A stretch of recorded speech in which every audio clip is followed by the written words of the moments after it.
Hello, everyone, and welcome back to Shock Talk. It's been a good month. We've had our first episode last month, and viewership on that episode and every other video we've had, including Juan's Nerd Layer with J Money, has been awesome. You guys have been letting us hit double digits on every video. Gives us a reason to keep coming back and wanting to do this. So, with everything happening right now, since it's pre-recorded, every actor is going on strike right now. I'm just gonna get that one out of the way. Every actor and writer has gone on strike. So this is just going to be us talking about the stuff that has happened before the strike. We're not going to talk about the strike. We're not going to talk about anything about that. We're going to refrain from talking about that until it's an actual issue and problem where it's getting bad and bad right now. But right now, that's not why you're here. You're here because this episode is titled The Superman Legacy, Casting and More. And we are super excited to talk about this. Our schedules aligned, so you can finally be on the second episode. Because God knows he's been wanting to talk about this. But Mr. Adam Chevalier here with me as well. How's it going? It's been a while since we've been on one episode together, us two. Even though we have now oh man, what do I call you now for this channel? We've been assigning each other roles. I don't even know. People joke saying you're the CEO and I'm the one below you now, which is really funny. I'm still the guy that keeps a lot of it together, but you have been handling it really good. I can't thank you enough. I've been busy with Amazon Prime and dealing with a lot of stuff that's been going on in my life, so I can't thank you enough. And it's been exciting with a lot of the projects you've presented to me, and I've been A-OK in them, quick and possible, but same time I've been coming up with ideas as well. But I'm looking forward. I'm glad I'm on. It's been so long since I've been on. Yeah, it's been a month since I actually sat down and recorded with Brandon. Everyone kept asking me, they're like, when are you guys recording episode 2? I was like, well, Adam wants to hop on because, Adam's the big leader. Basically, you're the big social media guy. I'm the big YouTube video guy. That's what we've been kind of dividing with this whole spiel of our culture shock. And what I tell people, like our mission, kind of like our statement now, is it's by the fans, for the fans. Mm-hmm. It's something we want to give to everyone here. So we're always looking for people who want to work with us and have fun with us. Because right now, this is a passion project, and you guys watching and listening gives us a reason to do this. But again, that's not why you're here. You hear about Superman. It's Superman Legacy. We have our Superman. We have our Lois Lane, damn it. We are here. We have both of them now. His name is David Corsweat has officially been casted as Superman and Clark Kent. What are your thoughts on that? So I know nothing about him. When it was breaking the news, I didn't know who it was. I was like, okay, he looks like Henry Cavill. He definitely has the Christopher Reeve vibe. And then, of course, Brandon Ralph. I'm like, all right, well, he's perfect for Superman. Then I came back and I watched Hollywood on Netflix. And I really wanted to see how he acted. And he is definitely going to be a great Superman to begin with. He definitely has that strong, bold chin with Superman and that voice, that deep voice too, bringing truth, justice, and the American way. I will say that way. But and then of course Clark Kent, he plays that goofiness as well. So Hollywood was a great example. I mean, people have seen videos of him on TikTok. I think Gunn has been on the notch on that casting. I know that's been a very important casting. That is the first movie of the DC studios. That is the pivotal moment of James Gunn's new universe, which is great as well. Your thoughts, Lorenzo? I'm super excited for this movie. So I was always reading it was between David Corsweat and there was another dude that people want. But for some reason, I couldn't see the other guy, Superman. I could not see him for the life of me. First of all, I didn't even know who he was. Here's what I'm also glad about. James Gunn is cast basically a nobody. Mm-hmm. Like, we don't know enough about this man. And that's the good part. That is the good part I like. I like this casting. I'm a fan of this casting. I'm really a fan of the second casting. Jesus, it's like Gunn really did not miss with this whole thing. And we're going to get into that in just a minute. But, this second casting, really, this second choice has me blown away. Because I thought it was someone else originally. Mm-hmm. But then, thank God, that actually was proven false because I'm more a fan of the Lois Lane that he picked, which is in Rachel Brosnahan. Am I saying that right? Yeah, Rachel Brosnahan from The Marvelous Miss Maisel. Again, kind of a nobody. She's kind of a nobody. We don't know too much about her. She's only been in the Amazon Prime show, right? As far as we're aware. She's had a couple of other roles as well, but she's mainly known for Marvelous Miss Maisel. Yes. Yeah, that's the big one she's known for. And everyone loves her in that show. And when he said she was Lois Lane, I actually smiled even more. Again, I haven't watched a single episode of Marvelous Miss Maisel. It's something I've kind of wanted to watch, but I haven't heard a lot of people talk about it, so I was afraid to watch it. But dude, she looks like Lois Lane. Oh, she is. She's definitely going to bring Lois Lane to life. Yeah. It's been very hard, I think, to get that we've had a really good Lois Lane. There's nothing against Margot Kidder or Amy Adams, or I forgot what the other one, her other name is, from Superman Returns. Yeah, I was gonna say so for my mind, the best Lois Lanes are obviously who's the first one? Margot Kidder. Margot Kidder from Superman with Christopher Reeves. I really like the one from Smallville. Yes. She is my favorite. Actually, I like the one from Superman and Lois. I think she's good. Awesome. Dude, for some reason now, in any Superman media, Lois is starting to become my favorite side character. Especially with, we'll get into it in a few minutes or a little bit later down the line in this talk. My adventures with Superman. Yes. I'm loving Lois in that. A lot of people were already complaining before the show came out. Lois is actually kind of funny in this show. Lois Lane is what brings the human side of Superman. But we'll get to that. We'll talk about Rachel Brosnahan. I couldn't be more happy for her. This casting is perfect. I've seen the Marvelous Mrs. Maisel, and she's just perfect for this role. She really is. She's extremely funny. She's definitely going to be this reporter. She's going to be asking all these questions. She's going to always be getting herself in danger. She's going to make sure she gets the story. I can't wait to see who they cast for Perry White, because those two dynamics are really good because they go head to head.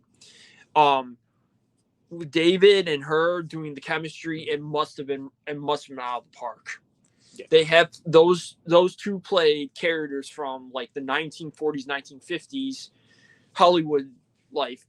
So it's just like perfect casting. Like I said, we only know what the story premise could be about, which is Superman, All-Star Superman, but we don't know what the story is. And James Gunn teasing the suit as well too. Yeah. The old classic 1938 suit, the first suit, which is it'll be shocking to a lot of fans because that is how it goes. But if you look at Pattinson's Batman, he's got that old symbol as well, because it's not the thick bat symbol. It's a skinny, more symbol. Sleeker, so it's more like they're doing back in the day. I'm glad it's not an origin story. Oh, 100%. I'm glad it's not an origin. Someone brought up a point. We've seen Spider-Man. We've seen Batman. We've seen Superman's origin how many times?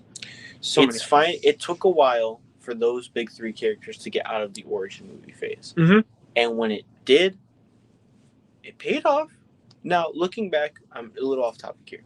For the origin movies, I'm really glad Homecoming was an origin film. Was it a strong movie? It just played out like an episode or, of Ultimate Spider-Man, maybe. Mm-hmm. A comic of Ultimate Spider-Man. Was the Batman a strong non-origin film? Yes. Yeah. Yes, the Batman was super strong. Anyone who says that movie is bad, go watch other movies. Go watch any other Matt Reeves film, and then tell me this is a bad film. But we're finally not getting an origin story for Superman. And this is why you're kind of on the fence. You started liking this movie a little bit more now that I've started talking about it, because you didn't know I actually liked it. I like Superman Returns because it's a continuation, but it takes time retelling you the origin by not telling you the origin. It takes different aspects of his youth. What I look at with Superman Returns is I call it Superman 5 from the Christopher Reeve, Richard Donner, because because Brandon Routh is definitely the second version of Christopher Reeve. I would honestly call that, because didn't they officially confirm that 3, 4, and 5 don't happen anymore? It just goes Superman 1, Superman 2, and then it goes Returns. I thought. No, Superman 1, 2, and 3, and then of course Quest for Peace. Because at the end, Superman actually takes off.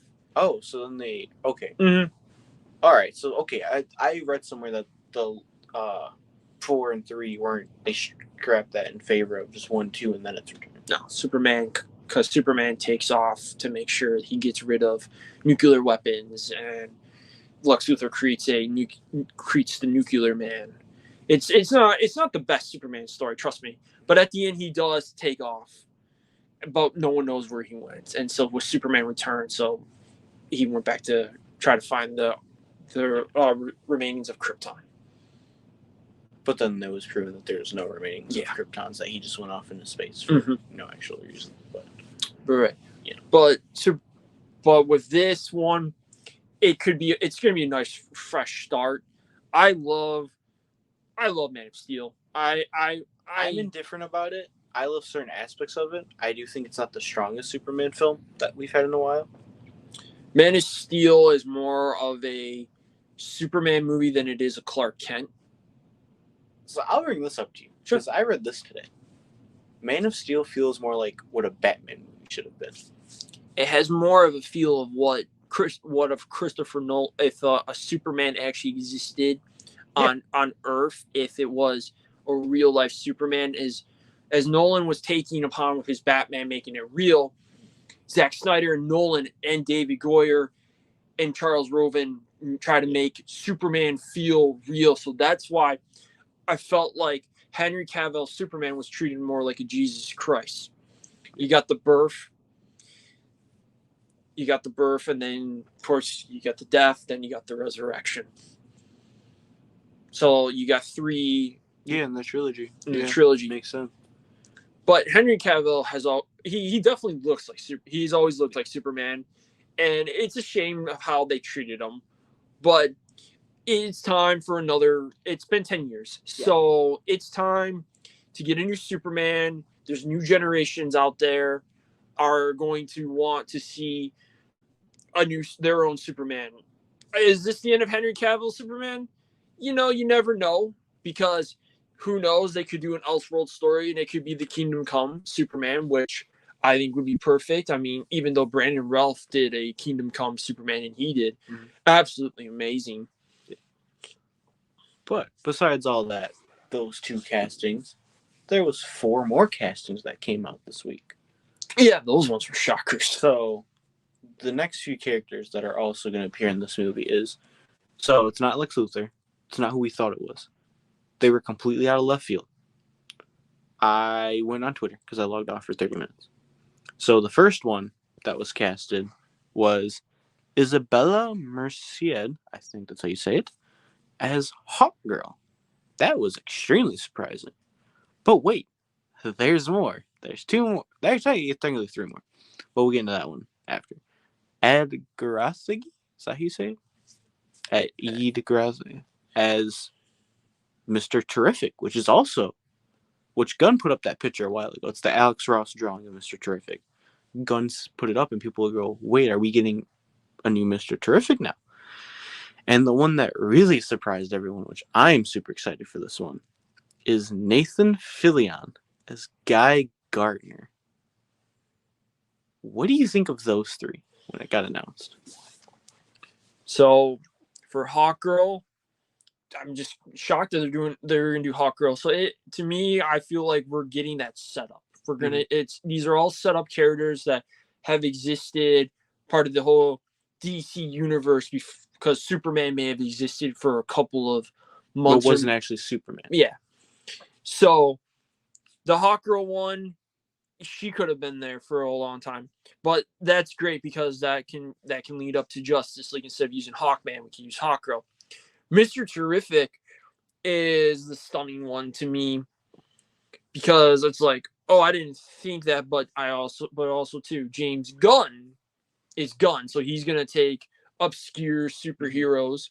So hopefully, what will happen eventually is that I'm hoping James Gunn's gonna do the Terrifics with Plastic Man. That's what they're saying, is we're supposed to get a Plastic Man casting this week, but because the strike, we didn't get it. Yeah. But Nathan Fillion as Guy Gardner as a Green Lantern. When he's voiced Green Lantern for how many years now in animation? He's voiced Green Lantern many times as Hal Jordan. He's always been a pick for TV and for movies. He should be Hal Jordan. As him as Guy Gardner, as James Gunn said, I just wanted to put him in an orange cut wig. I think it's going to be genius. I can't wait to see what Guy Gardner's. And the thing about Guy Gardner is it's going to introduce the Green Lantern Corps. Yeah, he's our first Lantern we're going to see before we get to Hal. Before we meet John and Hal. And then, and Sinestro. If you want to do me a favor, there's one more casting. It was Metamorpho. It was also going to be in this movie. And I had to look up the actor because I really didn't know who this guy was, but I heard he's a great actor. It is Anthony Carrigan from, I think is he from, was it Barry Succession? He's from HBO. Barry. Yeah, he's from Barry, and everyone says he's great in that show. Which, if people are saying he's great, and James Gunn is saying he's great, the fans who watch Barry, I know Barry's a great show. I know people love that show. It's a comedy. What is it, like a detective, but he wants to go be... No, it's an assassin. Mm-hmm. He wants to go be an actor. I hear... Because it stars Bill Hader. That's the one reason I want to watch it. I hear he's great. Oh, he's good. He was also in Gotham. He was Zaz. Oh, yeah, I did hear about that. Yeah, he was Zaz, too. I forgot about that he was. So, there's a lot here, which is really nice. There's a lot to nitpick. Again, what do you think of all of these castings? Like I said, the Metamorpho and the Mr. Terrific is the shocking casting. We're just introducing all these characters, which is really good. I mean, these are all different characters. Like, we're gonna see a live action Metamorpho. Mm-hmm. That thought? Not me. Never thought. Not me. But it could also be the test of, if Metamorpho does good, then that could also mean that Matt Reeves could also move on and do Clayface. It's just a test run on that. But Metamorpho is an interesting villain because, if I remember correctly, he is the boyfriend of, I believe, not Daggett. But he was introduced in Brave and the Bold, so he's actually one of his enemies was Batman. Batman was always part of that one. So give me 1 second. I do apologize. While he's looking up that, I'll talk about the newest Superman show that everyone should be watching right now, starring Jack Quaid as Superman. The voice is My Adventures with Superman. We watched the first episode. I watched the first episode, then I watched the second episode with Adam because he watched it and then he was caught up. So we're like, all right, let's just watch it together. I loved it. I love the both. You know what? People on Twitter are complaining about this show. I love the show. Mm. It's the one DC animated show that's got me back into cartoons now. If Invincible did hook me back to cartoons. I've always watched cartoons. But I'm saying for like more adult, kid cartoons. Invincible is the mature adult cartoon. Superman is the kid-friendly. Anyone can watch this and have a great time watching it. Because, it's so wholesome. It's a heartwarming show. Jack Quaid does good as Superman. I don't know who the Jimmy Olsen, who's voicing Jimmy and who's voicing Lois, but they are incredible as well. Oh, I'm sorry to interrupt. Simon Stagg, which is a business. Yeah, he's the one from Arkham Knight. He was played by he was in Wonder Woman 84. But I almost said played by Pedro Pascal. But he created Metamorpho. Ooh, he was like a security. He was Metamorpho. Rex Mason was a security guard, and he was dating Simon Stagg's daughter, and so he created. So he was gonna put an end to that, and so he created this monster. So you think we're gonna get Simon Stagg in this universe? Yes, I think we'll have. Who would you cast as Simon Stagg? Let me put it to you that way.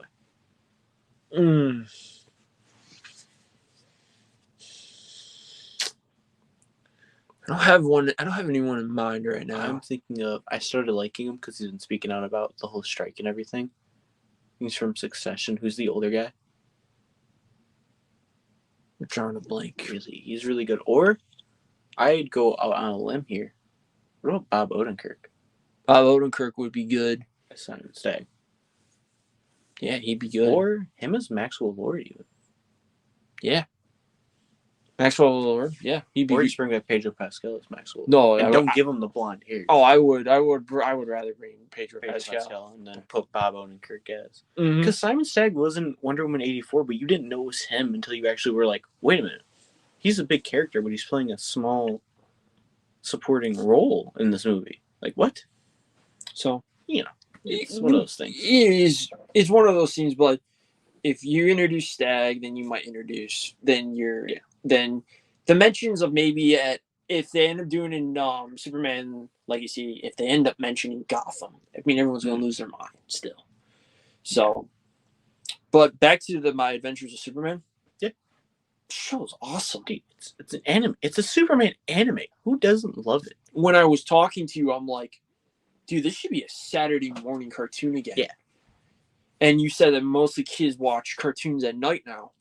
This is perfect. This is a beautiful cartoon. I love that it's more about Lois and Clark and Jimmy than it is about Superman. Then we see Superman. Well, because it's called My Adventures with Superman. So it's technically from... Whose point of view would you say the show's from? Would you say it's Lois's point of view? It is definitely a point of Lois and Clark's view. Oh, yeah, because he's trying to figure out who he is as Superman, and she's trying to figure out Superman, or who is Superman. So, yeah, it's My Adventures, yeah. But I'm very excited, the tease of the Suicide Squad, the Live Wire was awesome to see that. Yeah. And then, of course, anime Deathstroke. He's an anime boy now, and I love it. Everyone was like, what does Deathstroke look like? I was like, can we please appreciate the different takes on characters? I am not one to nag on characters, first of all. Mm-hmm. Any interpretation you give me of a character, I will go with open-minded. It's what I did with Suicide Squad 2016 with Jared Leto's Joker. And I really don't dislike Jared Leto's Joker. I am a little bit of a fan of his. I kind of like him. It's just, again, it's the scripts he's given. Because I don't think Jared Leto is a really bad actor. It's just the scripts, dude. Again, when they casted Margot Robbie as Harley Quinn, and we saw that first look, this was Harley. Ben Affleck as Batman. This is Batman. Ezra Miller as the Flash. Big controversy. Went in open-minded. Loved him. It's the little things when you go open-minded for new takes on certain characters. This is why I'm starting to love DC a little more now that I'm getting older. Because, you're only a few years older than me. You're 20... 28. I keep thinking you're 28. 28, 27, there you go. I'll be 23. But, growing up, we had the MCU. Now we're a little older. We have the DCU. When you guys had the MCU when I was a kid, I had the DCAU. So you had the anime. So I had the whole animated universe from Batman the animated series to Justice League Unlimited, Teen Titans. So those characters mean a lot to me, and so when the actors do these roles, I want justice, but at the same time, it's their interpretation. It's how the director's point of view is. You could cast one of the best actors in the whole wide world, and you give them a lousy script, it's not going to be good. Yeah. So, but staying back on topic with My Adventures of Superman, this cartoon has so much potential. There's so much story you can introduce. It has such an Invincible vibe as well. The animation, especially. I'm glad season 2 is already in the works. That has so much faith. That show has so much faith that Warner Brothers Animation said, we're going to do another season. Yeah. And I'm hoping we'll get Brainiac. I'm hoping we'll get Lex Luthor. I'm hoping we're going to get Metallo, Parasite. I'm hoping we're going to get Lobo. Well, I'm hoping Lobo eventually. I'm hoping Darkseid. I'm hoping Granny Goodness. Now, what would you do if they brought a version of Batman in the show? Oh, I'm fine with that. Because to me, one of my favorite things about the DC animated universe, one of my favorite episodes was World's Finest, the Batman Superman movie, was when Batman and Superman first met each other. And they didn't like each other at first. Superman was nice, but Batman didn't have trust issues. If they introduce that Batman like stories about this untold bat thing that came out, I'll be excited. Yeah. I like to see the Justice League. I would like to see a whole animated universe, but keeping with animation, you can do My Adventures of Superman. You can do your Suicide Squad anime, and then you can do the famous Batman Cape Crusader, which is the spawn off of what Batman the anime series would be. But like I said, this is good. I mean, there hasn't been many Superman series either. There was Superman the animated series. You got the Max Fleischer Superman cartoon from the 1940s and 30s, the 1930s and 40s. You've got Adventures of Superman from the 60s, 70s, and 80s. And then, of course, he's in Justice League and Super Friends and Batman Brave and the Bold. So giving him a new cartoon is it's good. And it just tells me now that we've had the Batman fever. Now it's time for Superman fever. Yeah. That's how I have felt about this. I was going back to the growing up point is, I like Marvel. We both like Marvel. Mm-hmm. But for some reason, it's getting harder to try and connect with the Marvel characters a lot now. When I can open a DC book and I can immediately... I'm not saying it's hard to connect with Spider-Man. Everyone can connect with Spider-Man. But you can't really connect with Tony Stark. You can't really connect with Cap. You can't really connect with Black Widow. You can't really connect with Hawkeye even that much. You can connect with Captain America. Loosely, though. Loosely. It's, for a lot of people, like the scrawny guy that turned strong. That you can... Tony Stark is about alcoholism, man. There's people that... But with DC, though, you can connect. There's almost every character you can connect with. Because they all don't see themselves in the way regular people do. So Superman, he's an alien. Mm-hmm. He's trying to adapt and to adjust to Earth. Batman, alone. Mm-hmm. What does being alone look like? This is what being alone looks like. Wonder Woman, strong female. Mm-hmm. Something women can read and enjoy and feel empowered by that. You have Green Lantern. What's hope look like? What's willpower? How do you stand up to those monsters? The Flash, an outcast. He's fast, thinks fast. ADHD. He's always thinking. He's never not thinking. And then you got John Jones, Martian Manhunter, trying to just fit in. Trying to be the same. Which, again, there's always something DC brings to the table, and it's always something worth connecting to. I wouldn't be surprised if Gunn gives this emotional Superman story. That where we can look at it and say, oh, we were once this outcast who didn't fit in with the group, trying to be someone, trying to be normal. But again, we read comics. This is our life. This is why we do this. Mm-hmm. And I'm not ashamed of it. You're not ashamed of it.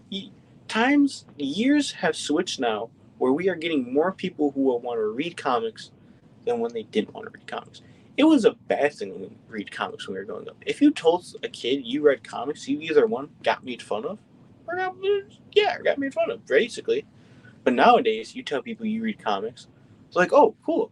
I've always wanted to read a comic. Where should I start? Well, follow me. I'll show you where to start. Start here. Start with Batman New 52. Start with Flashpoint. It's to say this. It's actually, it's much more easier to get a comic. It's nice.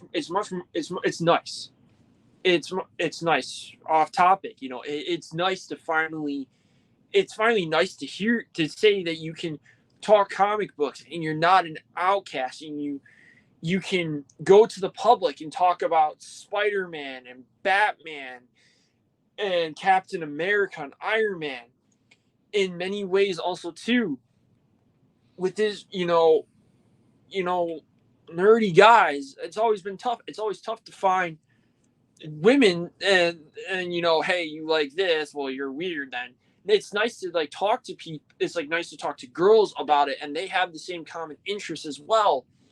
It's very cool that we live in a world now that comic books are art, and they can be treated they're more treated now like Greek gods every day, and everyone gets excited to go to the theater and go see Spider-Man Across the Spider-Verse, and it's an audience packed, or an audience to go see Avengers Infinity War and scream your lungs out like you're in a concert, or applaud like crazy when Michael Keaton comes out of the cave as Batman, and you haven't seen Michael Keaton as Batman since 1992. It's those little things, and James Gunn is going to bring a great depth and character to Lois and Superman. I can't wait to see who the villain is, because one thing that Gunn does right is the villains. He makes you want to care for the villains, especially Ego. Ego is one of my favorite. He's just a father. When he said that it killed him when he had to put that tumor in Quill's mom. I could see it. Ego not wanting to do that, wanting to be with his love of his life. Yeah. But he's got to take care of himself, take care of his planet. Ronan just wants to be this upstanding man. He wants to stand up against Thanos instead of being called this little boy. High evolutionary. Oh, it just wants to create the perfect Earth, wants to create the perfect humans. Yeah.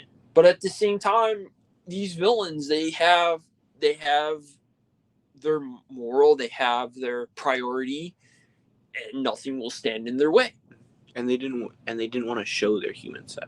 No. But they were all vulnerable, just like humans. That's what made Ronan special. That's what made Ego special. That's what made High Evolutionary special. High Evolutionary talking to Rocket about this Earth. And he's giving him this happy idea, giving him hope. Of course, he's not. He's more angry because he's like, how come I created a raccoon that can talk while the Teenage Mutant Ninja Turtles are these monsters? So Gunn is definitely gonna put that moral. And then another thing I'm hoping is we're gonna get flashbacks of Krypton. I'd like to see what Gunn's Krypton looks like. Oh yeah. Even if we don't, I wouldn't be sad about it, because we've seen enough Krypton. Mm-hmm. But one last thought before we go: who do you think the villain is in Superman Legacy? Well, we already said it's Lex Luthor. Okay. So it's Lex Luthor, but we're gonna get a secret hidden villain. I think it's Brainiac. I think it's time for. I really think every time we've done a Superman movie, it's always Lex Luthor. It's always Lex Luthor, and there are many, many villains. Now, what if I told you? What if the main villain wasn't Lex Luthor? So Lex Luthor is a side villain for once. Okay. What if the main villain? Now, I say main villain as, for this one, it's going to be a loose villain, call it. What if it's Lobo? Sent by Brainiac. If it's Lobo, then they're doing it basically kind of like how the DC animated movie. Which I called they were going to do. I was like, what if they do that? And you're like, you're great. I was like, yeah, but it makes sense. If you're doing a new Superman, he's going to be younger. If they do that, awesome. If it's Brainiac, cool. If they do Parasite, then what they are actually doing is they're doing the Jeff Johns run of Superman Secret Origins, with introducing Lex Luthor, Metallo, and Parasite, which would be cool because Parasite absorbs powers, absorbs people, so he can keep standing. And Metallo, he's all about just trying to stop Superman. He's got kryptonite in his chest. If they do Livewire, awesome. Yeah. If they do the Toy Man, that is a powerful villain. What if we got Bizarro? About a special clone Superman that is just trying to think he's doing good, but he's not. That would be awesome too. Darkseid would be introducing Darkseid. That's always good, but it's too early. But if they introduce Brainiac, it would be finally cool to finally say, hey, this villain's from the planet Krypton. He's just there he's there to destroy everything. He's going to stop. He's just going to basically destroy Earth, create another Krypton, kind of like what Zod was trying to do. And I'd be sweet how to design Brainiac. I mean, Brainiac's a robot. Brainiac's an alien. It's basically limited on what he is. But we are reaching the final minutes. Mhm. So, any final thoughts about just the legacy casting, My Adventure with Superman? What do you hope to see? My Adventures of Superman. I'm hoping to see just tons of fun Superman stories. Maybe different stories from different titles. I don't want them to rush into Doomsday. I would like that. But one quick last thought: if you're not watching Superman and Lois, that should be a show you guys should be checking out too, because the season finale, when Lex Luthor came back, Bizarro turned Lex Luthor created Bizarro into Doomsday. Yeah, because he kept saying, "Let me kill you" over and over again, and you'll just be unstoppable. And the cliffhanger was Superman and Doomsday going head to head. I'm beyond excited to see what happens from there. Yeah, it's a great time to be a Superman fan. There are tons of great Superman stories out there. If you are just too excited for Superman Legacy, go be reading All-Star Superman. Start with the dawn of DC. There's a Superman run out there. It's really, really good. Read The Return of Kal-El. Read the stories of Jonathan Kent as Superman. That's also good as well. Death of Superman. Superman all 4 seasons. There's a lot of Superman stories I check out. Those are a couple I've recommended. And of course, the famous Death of Superman. I still think it's one of the best stories ever. Your last thoughts? I'm excited for what the future holds for Superman. I'm excited. And if you're not watching My Adventures with Superman, watch the show. It is worth your time. But yeah, that's all we got today for this second episode. We're looking at now. Looking before we actually go. We were looking at doing the show every week, but that ended up falling through. We're gonna probably save bigger topics for a monthly basis. So we'll reconnect every once a month with you guys, just us two. What you want to check out is Nerd's Lair. They do an episode every week. This upcoming episode of theirs is their 3rd episode. They are doing the Deadpool 3 talk. And they are going to talk about all the images that came out and everything that we know so far about this movie. So please check them out. They're going to be weekly. Me and Adam will always be on monthly appearance now. Or if I feel like it, we'll maybe do 2 a month. Maybe. But so far, we're looking at now, we're going to like this monthly, because we, as leaders of this group, with Juan is our 3rd in command with us. He's always right there. Us two, we're coming up with a lot of the bigger projects. So Juan, I know he's going to listen to this later and check it out. Juan, he is basically going to be our podcast guy. He's going to be getting us topics on what we should talk about, giving us some ideas of what you guys might want to hear. But we are looking at the bigger picture stuff. Juan is going to be looking at the podcast stuff. This is what I'm going to put Juan in charge, because he is doing amazing with that. I can't thank him enough. Him and Jay, their show's been killing it lately. So go watch their latest episode where they talked about the Spider-Verse. In the first one, they talked about something I can't remember. Listen, we've been planning out a lot. Juan knows we've been working on a lot of stuff. I've been keeping him in the loop, so he's definitely not out of it. He knows a few projects we got coming up, and it's just gonna be just fun stuff from here. And we can't wait to tell you guys more about the future projects we're working on, because a few of them involve voice work, which we've never done before. So we are oddly terrified. But then again, guys, thanks for tuning in this week at Shock Talk. You know me.